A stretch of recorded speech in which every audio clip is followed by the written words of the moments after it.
In this video, I will show you how to fully remove the floor center console in a 4th generation Kia Sportage. Before you start working on the center console, disconnect the main battery for safety reasons. Use a 10mm socket wrench to loosen the nut on the negative terminal and carefully disconnect the cable. The first part of this job is removing the center console upper cover, but before that can come off, the gear knob has to be removed. To take off the gear knob, the shifter must be in the neutral position. But how do you move the shifter when the engine is off? It's easy. Look right next to the shifter and you will see a small plastic cap labeled Shift Lock Release. Use a flathead screwdriver to lift the cap off the console. Underneath, you will find a large white release button. Press and hold this button firmly and move the shifter out of park and into neutral. Once it is in neutral, you will notice the shifter now sits at a straight 90-degree angle. This position allows you to remove the gear knob, but first we must pull out the base of the boot from the console. This boot is snapped in place with several tight retaining clips, so it sits very firmly in the console opening. After experimenting with a few methods,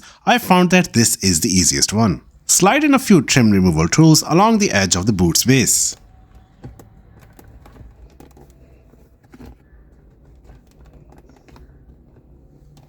Once they are in place, carefully pry upward.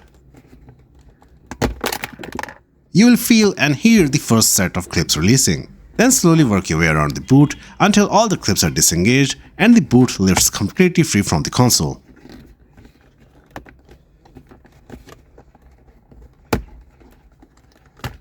With the boot raised, you can now move on to removing the gear knob. Place both hands firmly around the knob and make sure you have a strong, secure grip. The knob is held on by very strong internal clips, so it won't come off easily. Pull straight upward using steady, controlled force. Avoid twisting the knob or pulling it to the side because it is designed to release only in the vertical direction. It may feel stubborn at first, but keep the pressure consistent, and after a moment, the internal clips will release and the gear knob will pop off.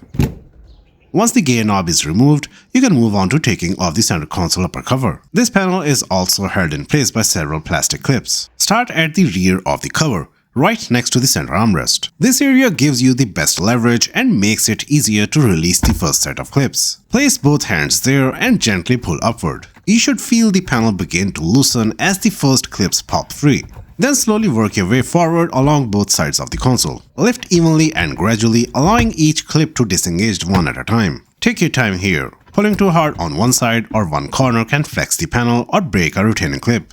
As you continue moving forward, the entire upper cover will start to lift away from the console. Once the cover is raised, you will see an electrical connector attached underneath. Before you can remove the panel, this wiring harness needs to be disconnected. Locate the locking tab on the connector, press it down firmly, and then pull the plug straight out. With the connector unplugged, you can safely lift the upper cover away and set it aside. Next, we will remove the front console tray. This small storage tray is held in place by a combination of screws and retaining clips. Near the front edge of the tray, you will find 2 screws. Using a Phillips head screwdriver, loosen and remove both the screws.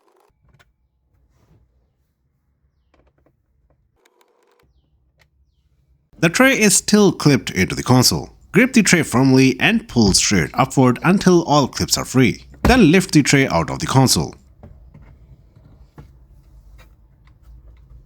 Next, unplug the electrical connectors behind the tray so it can be taken out completely. Start with the main wiring harness. Find the locking tab on the connector, press it in firmly, and pull the connector straight out of its socket. Make sure you are pulling on the plastic connector itself and not the wiring. Then disconnect the 2 USB module connectors. Each one has a small release tab that must be pressed before the connector will come free. Press the tab and gently unplug each connector. Once all 3 connectors are disconnected, the front console tray will be fully detached. You can now lift it away from the console and set it aside in a safe place. Now take a look under the dashboard in the footwell area. On either side of the floor center console, one on the driver's side and one on the passenger side, you'll notice small side cover panels. Behind each of these panels is a screw that helps secure the center console, so these panels need to come off first.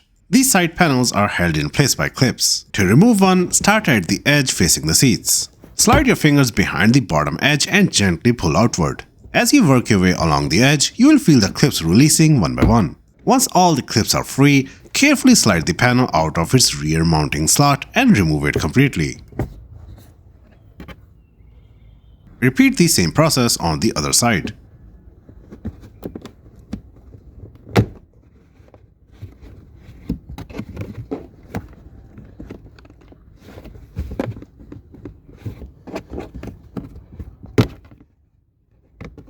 With both side panels removed, you now have clear access to the screws hidden behind them. Use a Phillips head screwdriver to remove these screws.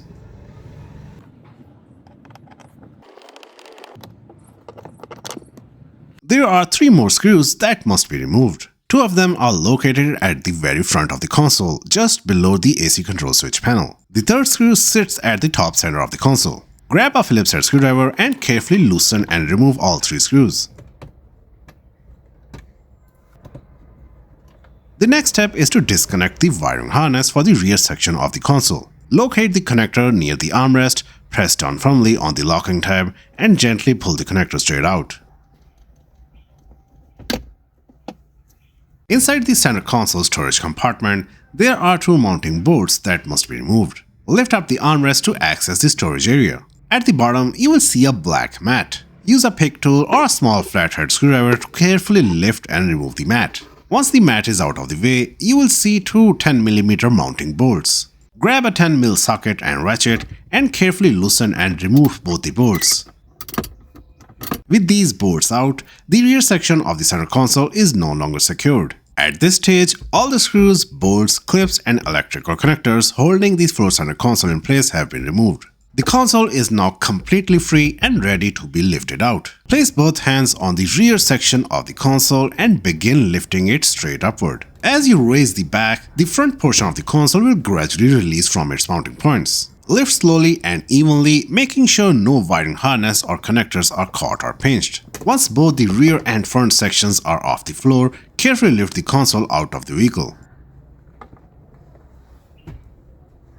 Set it aside in a safe place where it will not get scratched or damaged.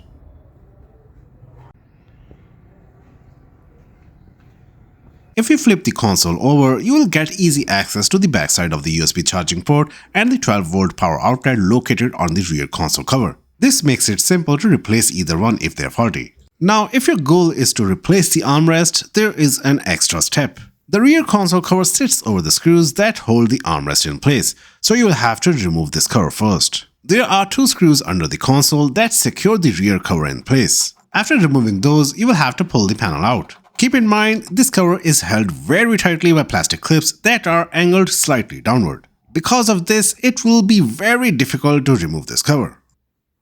Here is a look inside the vehicle with the center console removed. If you want to remove the rear AC duct, you will have to remove these 2 nuts at the rear section. Use a 10mm socket wrench to remove the nuts. With the nuts removed, gently lift the back of the duct just a little, then pull it backward to disengage it from the front section of the console. Removing the AC duct exposes the airbag control unit under the front console. Now I will show you how to reassemble everything back together. Take the rear AC duct that you removed earlier. Align the front of the duct with the front console or HVAC housing and gently slide it into place. Once the front is properly positioned, lower the rear of the duct onto the mounting studs.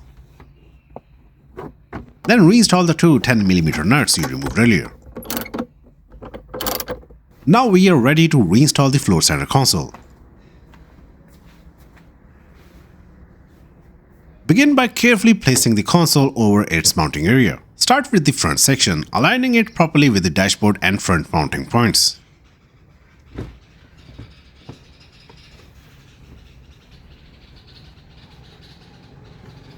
Once the front is positioned, gently lower the rear section onto the floor, making sure it sits evenly and fully engages with its mounting points. After the console is in place, lightly push it forward so all the clips snap into position, and the console sits flush with the surrounding trim. Before moving on, take a close look inside the console to make sure all wiring harnesses are routed correctly and nothing is trapped or twisted. Also, double check that the rear section of the console is fully seated on the floor. Next, reinstall the bolts under the armrest inside the center console storage compartment. First, align the bolt holes carefully and thread the bolts in by hand to make sure they go in straight. This helps prevent cross-threading and ensures a smooth fit. Then use a 10mm socket to tighten them down. Be careful not to over-tighten, as too much force can crack the plastic and damage the console. These bolts secure the rear portion of the console firmly to the floor. After the bolts are tightened, put the mat back inside the storage compartment.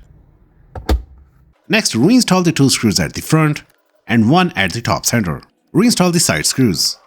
Next, put the side panels back on. Begin by aligning the rear tab of the panel with its mounting slot, then carefully slide it into position. Once the rear is seated, press firmly along the front edge of the panel until all the clips snap into place. Repeat the same process on the opposite side.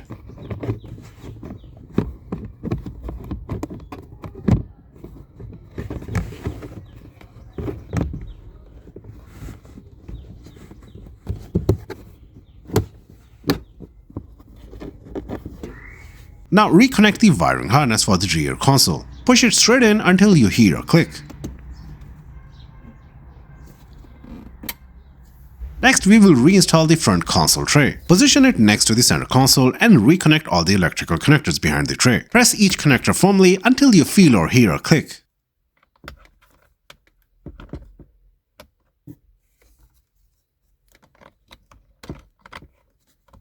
Once all connectors are in place, lower the tray back into position. Make sure the 3 retaining clips on the tray line up perfectly with their slots in the console. Push the tray straight in until all the clips snap into place.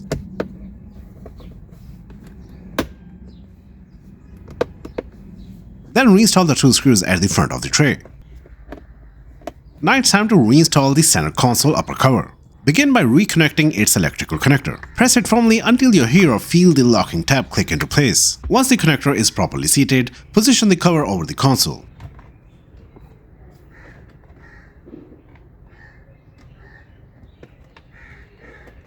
Gently press down along the edges, working evenly across the panel so that all the clips engage. Make sure the cover sits flush with the surrounding trim.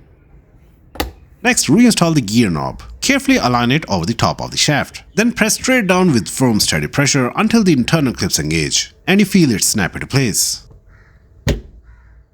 Make sure it does not twist or wobble. Now it's time to put the shift boot back in. Position the boot over the base of the shifter and line it up with the opening in the console. Press down evenly around the edges, working your way around so all the clips snap into place.